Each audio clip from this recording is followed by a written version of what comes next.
अब्दुल्ला हमीद गुल साहब, अक़वाम मुत्तहिदा की करारदादों और जो इंसानी हकूक़ के मुतालबे हैं उसके तनाजुर में अगर हम बात करें तो आपको क्या लगता है कि मसला कश्मीर आज कहाँ खड़ा है? क्या वो सही जगह पर प्लेस कर रहा है जहाँ पर उसको होना चाहिए था इतने अरसे के बाद?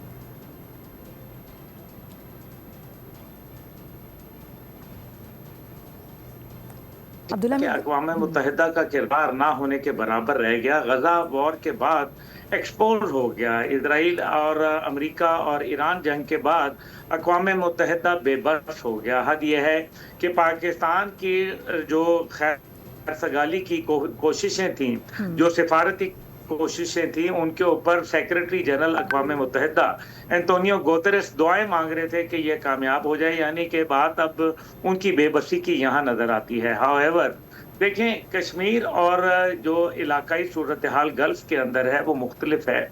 कश्मीर के वजह से कोई आबनाए हुर्मुज़ डिस्टर्ब नहीं हो रही, जबकि वहाँ एक आबनाए हुर्मुज़ मौजूद है। इस वजह से हमें अब सिफारती, सियासी, इखलाकी, ये जो तीन घिसे पिटे बयानिए हमने बनाए हैं, इनसे बाहर निकलना पड़ेगा। गो कि मैं ये समझता हूँ कि पाकिस्तान भारत जंग के बाद 2025 के बाद पाकिस्तान एक मिडिल पावर के तौर पर इमर्ज किया है और इस्लामी दुनिया के अंदर नंबर 1 पावर के तौर पर सामने आया है।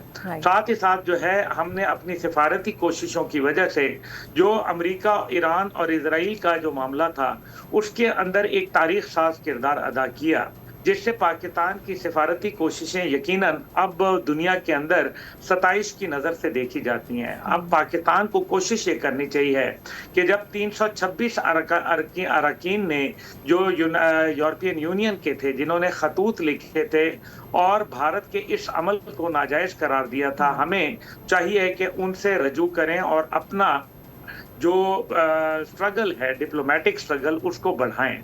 हमारे जो सिफारत खाने दुनिया भर में कायम हैं, वो अब कश्मीर के हवाले से वहाँ कश्मीर सेल कायम करके अपनी सिफारतकारी को बढ़ाएं और दुनिया के अंदर बताएं कि किस तरीके से भारत मज़ालिम ढा रहा है और बुनियादी इंसानी हकूक़ की खिलाफ वर्जी कर रहा है। टाडा पोटा और स्पेशल पावर एक्ट जैसे ड्रैकोनियन लॉज का इतलाक किया है और एक पूरी कौम को, जिसका मुकदमा 700 साल पुराना है, जिसकी तारीख 700 साल से ज्यादा है, उसके कैसे इस्तेहसाल हो रहा है।